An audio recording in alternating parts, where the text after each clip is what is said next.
पदवीधर आणि शिक्षक मतदारसंघामधल्या ज्या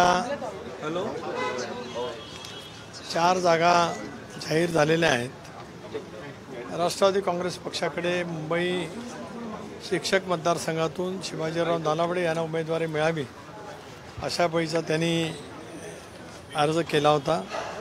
काल पक्षाच्या कोर कमिटीची बैठक राष्ट्रीय अध्यक्ष अजितदादा पवार यांच्या अध्यक्षतेखाली झाली। त्यामध्ये या संदर्भातला निर्णय त्या ठिकाणी झाला। आज मुंबईचे अध्यक्ष समीर भुजबळ सुद्धा आले होते। पक्षाच्या वतीने आम्ही शिक्षक मतदारसंघासाठी शिवाजीराव दानावडे यांची उमेदवारी त्या ठिकाणी घोषित करतो आहोत। आज संघटनेमध्ये सुद्धा आमच्या ज्या काही महिला प्रतिनिधी आहेत, यामध्ये आबा पांडे यांची आणि वैशालीताई नागावडे यांची प्रवक्ते म्हणून, प्रदेश प्रवक्ते म्हणून त्यांची नियुक्तीसुद्धा त्या ठिकाणी आम्ही आज जाहीर केलेली आहे। संघटनेमध्ये कालच्या बैठकीच्या अनुषंगाने पुढच्या कालावधीमध्ये अधिक गतिमान करण्याच्या दृष्टीकोनातून आम्ही त्या ठिकाणी प्रयत्न करणार आहोत। धीरज शर्मा ज्यांनी कालच पक्षामध्ये प्रवेश केला, आज राष्ट्रीय अध्यक्ष ते मी अशी आमची एकत्रितपणाने त्या ठिकाणी चर्चा झाली।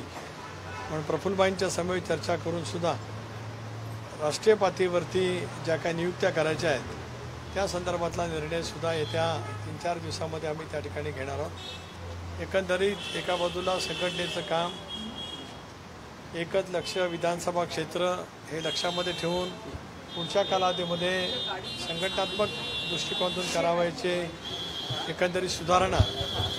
10 जूनचा आमचा 25वा वर्धापन दिन साजरा करत असतानाच एक आठवड्याभराचे कार्यक्रम आम्ही त्या ठिकाणी देणार आहोत। त्यासाठी प्रमुख संघटनेला सुद्धा कार्यक्रम दिले जातील, महिला, युवक, विद्यार्थी संघटनेला सुद्धा वेगवेगळे कार्यक्रम त्या ठिकाणी दिले जातील, जेणेकरून 25वा रौप्य महोत्सवी वर्धापन दिन हा संबंध केवळ महाराष्ट्रामध्ये नव्हेच तर देशभरामध्ये सुद्धा कशा पद्धतीने आम्हाला करता येईल या दृष्टिकोनातून सुद्धा आम्ही त्या ठिकाणी नियोजन करतो आहोत। सर, कोकण पदवीधर मतदारसंघातनं मनसेने उमेदवारी जाहीर केली आहे, तेही आता महायुतीचा एक घटक आहे। कसं पाहता, या संदर्भात काही बोलणं झालं आहे का? महायुती मनसेला पाठिंबा देणार नाही, या संदर्भामध्ये शेवटी राज्याचे मुख्यमंत्री एकनाथराव शिंदे साहेब, उपमुख्यमंत्री आदरणीय देवेंद्रजी फडणवीस, उपमुख्यमंत्री अजितदादा हे सगळेजण एकत्रितपणाने त्या बाबतीमध्ये बसतील आणि मग संबंध या निवडणुका ज्या आहेत, पदवीधर मतदारसंघातील असेल किंवा शिक्षक मतदारसंघातील असेल, या कशा पद्धतीने लढवायचा या दृष्टिकोनातून विचार त्या ठिकाणी निश्चितपणे होईल। चौकशीला गेलेले आहेत तिकडे, पल्लवी सापळे तिकडे चौकशीला गेलेले आहेत पुण्यामध्ये ब्लड सॅम्पल रिपोर्ट या प्रकरणामध्ये, मात्र तिकडे बिर्याणी पार्टी सुरू आहे असं विरोधक आहे त्या आरोपाची चौकशी समिती मला माहीत नाही, कारण मी इथे आहे, त्याच्यामुळे पुण्याला काय चालू आहे याची माझ्याकडे काय त्या ठिकाणी माहिती नाही। राज्य सरकार या बाबतीमध्ये अत्यंत गंभीर आहे। जी घटना घडली ती अत्यंत दुर्दैवी, संतापजनक त्या ठिकाणी होती। पण अशा पद्धतीच्या कुठल्याही बेछूटपणाने वागणाऱ्या व्यक्तीला ज्याने कोणी पाठीशी घातलं असेल त्यांच्या संदर्भातली कठोर कारवाई राज्य सरकारकडून केली जावी असा प्रदेश राष्ट्रवादी काँग्रेस पक्षाच्या वतीने सुद्धा मी या ठिकाणी मागणी करतो आहे।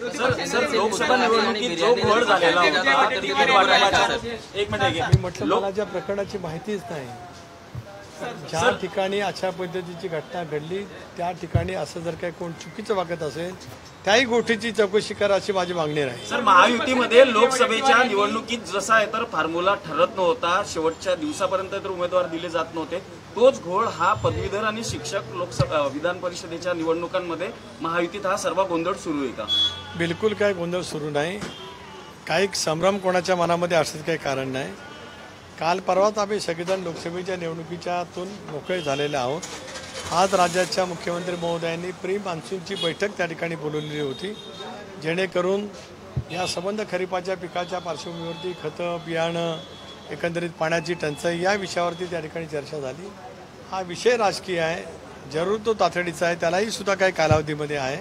त्या संदर्भामध्ये योग्य तो विचार वरिष्ठ पातळीवरती निश्चितपणे त्या ठिकाणी होईल। अजित पवार यांनी पुणे पोलीस आयुक्तांना फोन केला होता, यामुळे अजित पवार यांची सुद्धा न्यायालयीन चौकशी झाली पाहिजे अशी मागणी विरोधी पक्षनेते विजय वडेट्टीवार यांनी केलेली आहे। वडेट्टीवारांच्या डोक्यावरती काहीतरी परिणाम झाला असं मला वाटतं आहे। अंजली दमने म्हणतात तर एक मिनिट याचं कारण असं आहे की अजितदादा पुण्याचे पालकमंत्री आहेत. एखादी घटना घडल्याच्या नंतर फोनवरून माहिती घेणं काम आहे. मला असं वाटतं कालच्या पत्रकार परिषदेमध्ये दादाने या संदर्भामध्ये स्पष्टपणाचा खुलासा केलेला आहे. आता या विषयावरती मी काय बोलणार नाही. अजित पवारांची त्याचा स्पष्टपणाचा